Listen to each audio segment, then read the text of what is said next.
Olá,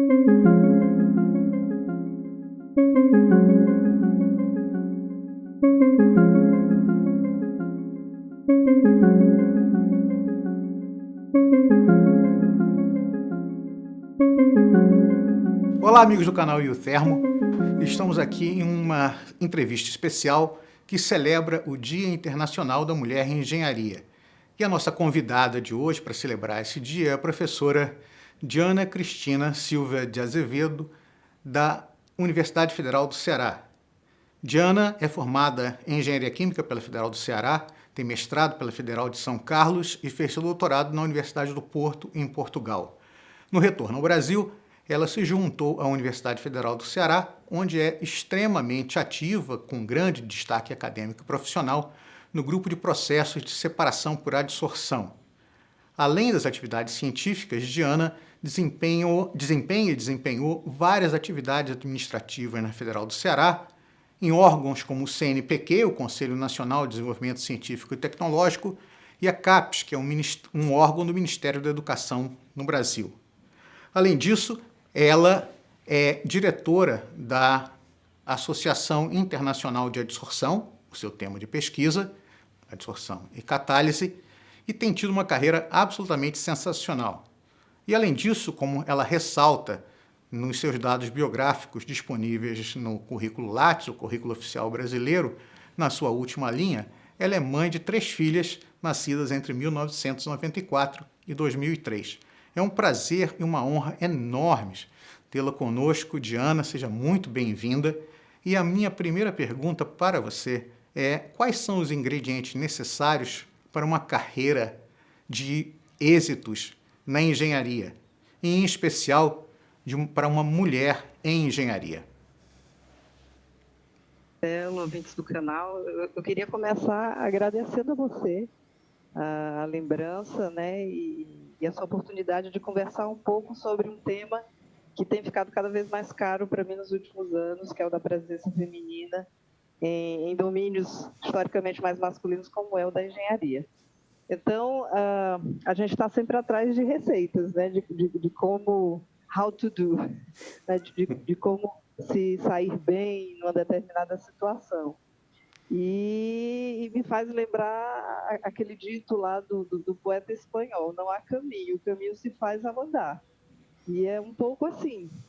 Eu diria que, como tudo na vida, o primeiro ingrediente da receita é paixão. É um amor profundo por aquilo que se faz, e se sentir pleno e se sentir contribuinte para o crescimento de um determinado aspecto social, econômico, de onde você está na sua profissão. Com relação a ser mulher, eu diria que um dos componentes também continua sendo esse do amor, e continua sendo de você colocar um toque, ou um aspecto da personalidade feminina, que não é única, né, dentro do fazer engenharia, ou do fazer gestão, né, que também é algo que eu tenho militado ultimamente. Pode parecer clichê, mas eu acho que o ingrediente número 1, sem o qual a receita não dá certo, é realmente a paixão, é o gostar daquilo que faz. E, claro, tem todos os demais ingredientes de determinação, foco, enfim. Tá. Aí eu pergunto para você o seguinte: o Brasil é um país muito especial no sentido de que a participação feminina em engenharia é bastante superior àquela que se encontra, por exemplo, nos Estados Unidos ou talvez na Inglaterra, não tenho tanta certeza. Você acha que engenharia é uma boa profissão para uma mulher? É uma profissão que possibilita a realização profissional? É uma boa escolha? Eu acho que é uma boa escolha. A gente está habituado a ver mulheres em carreiras relacionadas ao cuidar. Né? Se você for pensar na enfermagem, na psicologia, dentro da engenharia, a própria engenharia de alimentos e engenharia ambiental, que normalmente possuem uma presença feminina mais marcante, está muito associado com o cuidar, com o prover. Mas a engenharia nada mais, nada menos é do que isso, é prover conforto, riqueza, para uma sociedade nos seus mais diferentes aspectos. Então, eu acho, sim, que é um bom lugar. né? Não só no RH da empresa, ou não só no laboratório, fazendo controle de qualidade do produto, mas tendo ideias também, a parte de processo, de otimização, de treinamento. Acho que sim, é um bom lugar para a mulher. E você tem razão, o Brasil tem uma situação sui generis quanto à presença da mulher nas engenharias, e isso é verdade em comparação com a situação mundial na maior parte dos cursos de engenharia, mas nós temos também a seguinte situação: se você for pensar em cargos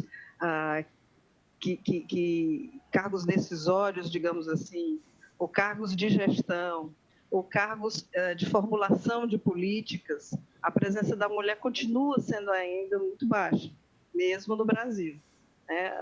O Dia Internacional da Mulher na Engenharia, na verdade, foi estabelecido e sugerido pela Sociedade das Mulheres do Reino Unido, das mulheres engenheiras do Reino Unido, onde, de fato, mesmo nas carreiras de formação, nos cursos de graduação, já há uma proporção bem adversa.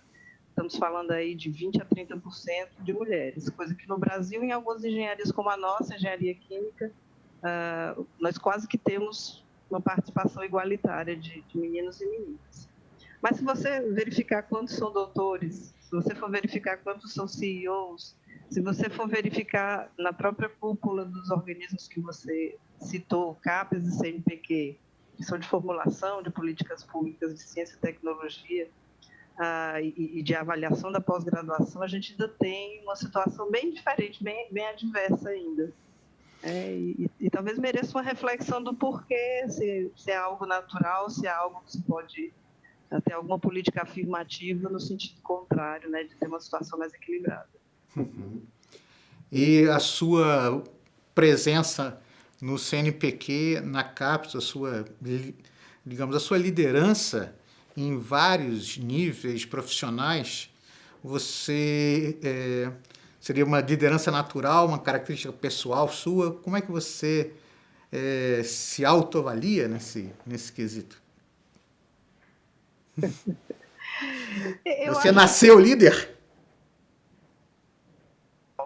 Eu gosto de trabalhar com pessoas. Isso, acho que desde antes de eu fazer o curso de engenharia, eu era professora de línguas, então, em geral, a gente tem esse pendor de trabalhar com pessoas, o que facilita um pouco o trânsito.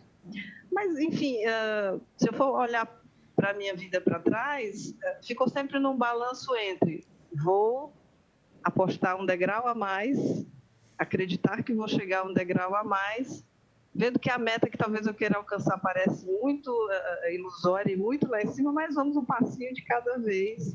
Né? Uhum. Tem um pouco a ver com isso que eu estou falando, mas me fizeram essa pergunta quando eu aceitei a vice-direção de um centro tecnológico. Eu disse, olha, eu relutei muito, durante muito tempo, em chegar a uma posição de gestão dessa magnitude, porque os meus modelos de gestão sempre foram modelos muito diferentes da minha característica pessoal. Então, sempre foram modelos que se impunham pela intimidação ou pelo medo, talvez características mais historicamente masculinas, embora eu acho que hoje disso tudo vai muito por terra, mas esses eram os meus modelos que me faziam acreditar. Não sou feita para isso. E o interessante é que a prática tem mostrado o contrário, ou seja, pode haver outra maneira de fazer gestão e que seja igualmente, ou talvez até mais eficiente quanto ao atingimento dos objetivos. E acho que muitas mulheres se sentem um pouco encurraladas nesse sentido. Elas veem os modelos que têm de gestão ou de posições de liderança e não se identificam e talvez sejam levadas a crer que suas características pessoais não se adequam a esses modelos de gestão. E aí a gente perde muito também, perde muito uma outra maneira de liderar. Ok, mudando o foco inteiramente, o canal tem vários espectadores que são estudantes de engenharia química, ou talvez pessoas que estão jovens, estão pensando na carreira de engenharia química, e você é uma das maiores especialistas no mundo hoje em dia em adsorção. Será que você poderia explicar para esse público o que é a adsorção e qual é a importância? Uhum. Bem, a adsorção é um fenômeno de superfície, é é um fenômeno termodinâmico. Então, basicamente, ele ocorre numa interface. Então, se eu tenho uma interface que costuma ser sólido, fluido, seja esse fluido um gás ou um líquido, a superfície desbalanceada desse sólido, entre outros fatores, faz com que eu atraia para essa superfície determinadas moléculas desse fluido. E se eu aproveitar isso para fazer uma separação, por exemplo, se eu tiver uma mistura da qual eu quero remover um agente e conheço um sólido que tenha preferência por reter aquele agente, nós temos aí todos os ingredientes para, colocando um pouquinho de engenharia e um pouquinho de termodinâmica e fenômenos de transporte, nós termos um processo de separação bem sucedido, em que eu posso, inclusive, depois recuperar em alta concentração aquilo que foi retido no sólido adsorvente. E isso aí é uma operação bem antiga, né? Eu diria assim, operações de descoloração de xaropes, operações de a própria purificação da água potável que a gente tem aqui, esse filtro de carvão ativado nas nossas casas, aquilo tudo é em cima do fenômeno da adsorção. E aí a gente acaba tendo muita interface com várias outras áreas do conhecimento. Então, quem é que vai sintetizar esses materiais? Normalmente são químicos, mas químicos que têm que conversar com o engenheiro químico para entender que propriedades seriam ideais que o material possuísse para uma determinada separação. Aí a gente começa a conversar também com os físicos que estão interessados em entender qual é, em nível molecular, a interação entre essas moléculas e a superfície. Conversamos com biólogos também, porque o fenômeno da adsorção acontece no nosso corpo o tempo inteiro. Então, é uma área realmente bastante multifacetada, eu diria assim. Tá, e que consegue integrar, só para terminar, vários dos conceitos que a gente vê no curso típico de graduação de engenharia química. Uma pergunta que eu tenho uma enorme curiosidade de saber a resposta é que existem vários estudos, vários deles feitos no Brasil, que procuram aplicar rejeitos agrícolas, como casca de arroz ou sementes de alguma fruta, caroços de frutas, etc., como adsorventes naturais. E, claro, com o objetivo de tentar valorizar esses produtos. A minha pergunta é se processos ou materiais dessa natureza têm tido sucesso e se eles encontraram aplicações industriais. Uhum. Eu, em geral, sou um pouco cética quanto ao uso da chamada bioadsorção, embora eu não descarte de todo a sua pertinência, como você muito bem colocou, para pegar um passivo ambiental e transformá-lo em algo de valor agregado. Só que algumas condições têm que ser preenchidas e que nem sempre o escopo de um trabalho científico consegue chegar até lá. A primeira coisa, a garantia de que você tem uma matéria-prima sempre de mesma qualidade, que é muito difícil da gente garantir para matérias-primas de origem natural. Então, até pela maneira como foram processadas, se foram resíduos, ou se são coisas encontradas na natureza, sei lá, algas marinhas, depende da estação, ela vai ter uma característica diferente. Então, em geral, você sofre dessa sazonalidade da qualidade dessa matéria-prima. Uma outra coisa muito importante é que a adsorção, em geral, para ser relevante e viável de ser utilizado num processo industrial, um dos requisitos normalmente que se busca são materiais porosos, materiais que possam acomodar ali dentro, de modo que você não tenha unidades gigantescas, unidades compactas, mas que possam, dentro da sua estrutura, na unidade de massa do material, comportar uma quantidade razoável do que nós chamamos de adsorbato, que é o que se quer remover. E, em geral, também os materiais naturais, os resíduos, a menos que se submetam a um determinado processo, em geral, eles têm uma área superficial bastante baixa. Então, eles são muito pouco competitivos com relação aos seus congêneres comerciais. Teria que se fazer todo um estudo de viabilidade econômica para saber se, apesar dessa deficiência, compensaria utilizá-los como adsorvente. Uma via, se são resíduos carbonáceos, que possuem muita matéria orgânica, uma via fácil, normalmente usada, mas que também tem sua penalidade ambiental, é transformar isso em carbono ativado, que é o adsorvente universal. E aí, realmente, nesse sentido, há muitos trabalhos. E um que tem aplicação industrial é a utilização de materiais lignocelulósicos para produzir carbono ativado. E um dos mais adequados é, por exemplo, a casca do coco. Nosso coco tropical, o coco seco, ele é, por excelência, uma matéria-prima para produzir carbonos ativados de excelente qualidade. Mas os trabalhos que você cita, né, que eu também vejo bastante na literatura, como revisora de periódicos ou como editora associada, muitos eu acho que perdem um pouco do valor científico diante dessa não garantia tanto da oferta da matéria-prima como de sua qualidade, que varia em geral bastante. Se tirarem conclusões interessantes com relação a essa correlação entre sua composição ou sua sazonalidade e sua pertinência como adsorvente, acho que sim, merece uma publicação.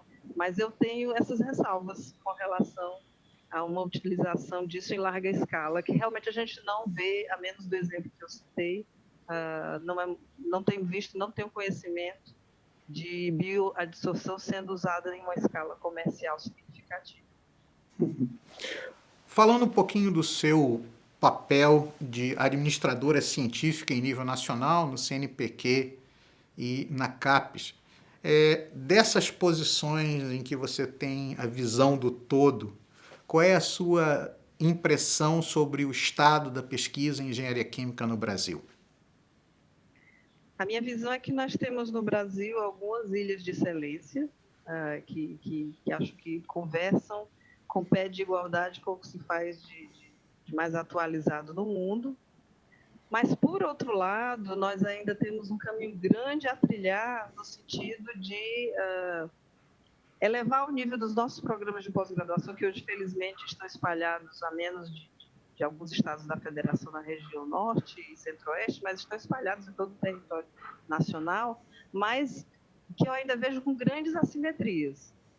Todos nós sabemos que o avanço tecnológico, a pesquisa científica no Brasil, a engenharia química não é diferente disso, está concentrado nas instituições públicas de ensino superior. Não exclusivamente, mas majoritariamente. E, nesse sentido, a minha experiência, tanto no CNPq como na CAPES, é que nós ainda temos grandes assimetrias.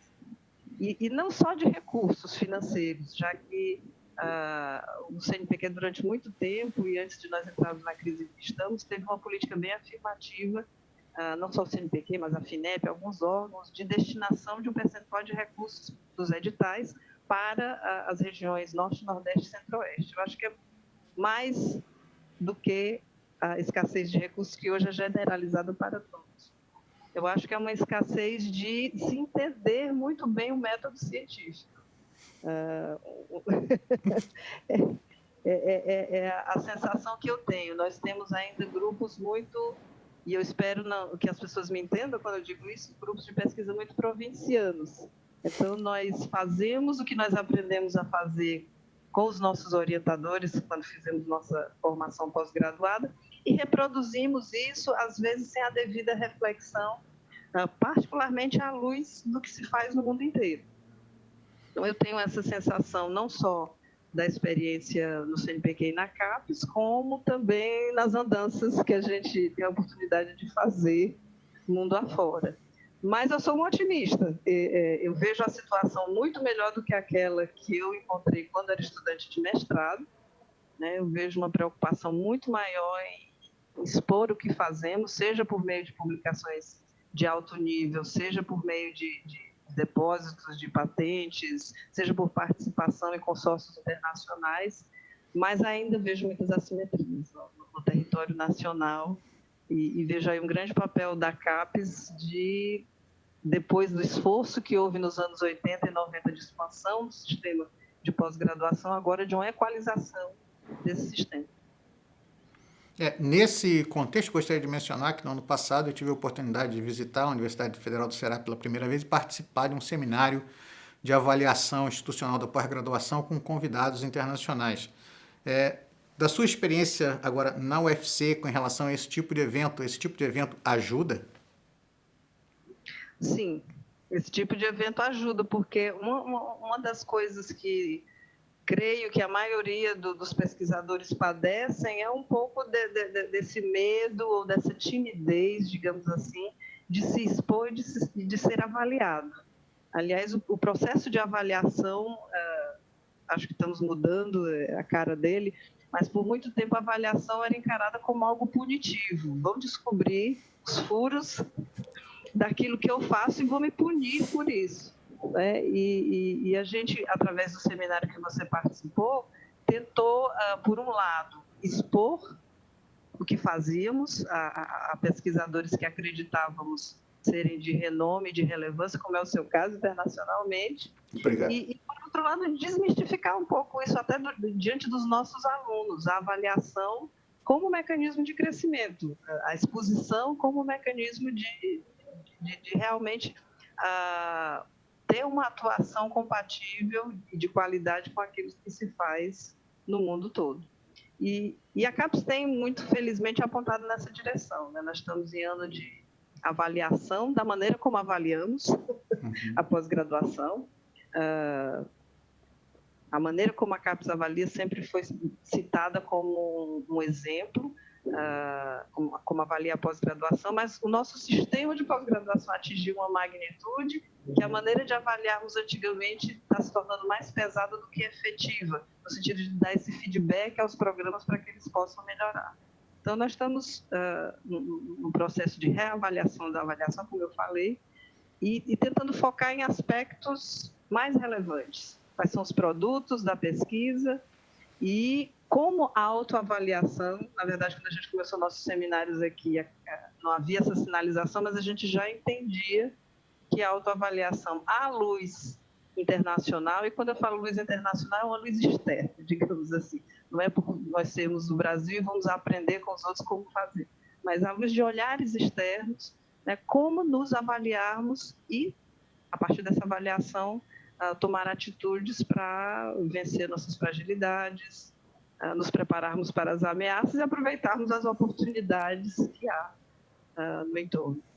Diana, eu queria agradecer enormemente a sua participação no canal Iuthermo, ao mesmo tempo que eu abro para as suas palavras finais para os nossos espectadores.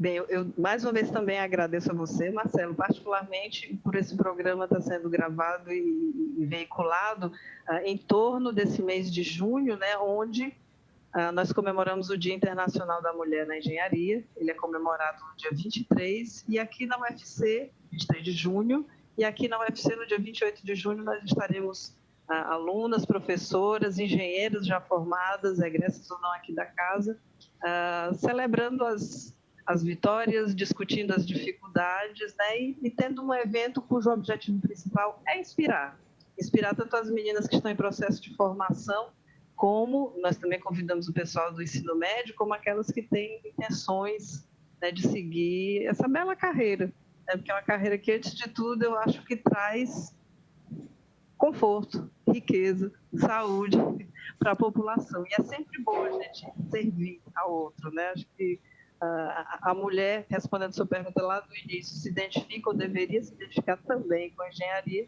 porque, antes de tudo, é uma maneira de servir ao ser humano, né? E a mulher gera o ser humano e serve, desde quando é mãe, quando é filha, quando é irmã, e como engenheira também. Bom, mais uma vez, muito obrigado, Diana. Obrigado a você pela sua audiência a esse programa. Se você ainda não é assinante do canal Iuthermo, eu convido para que assine o canal. Muito obrigado e até a próxima.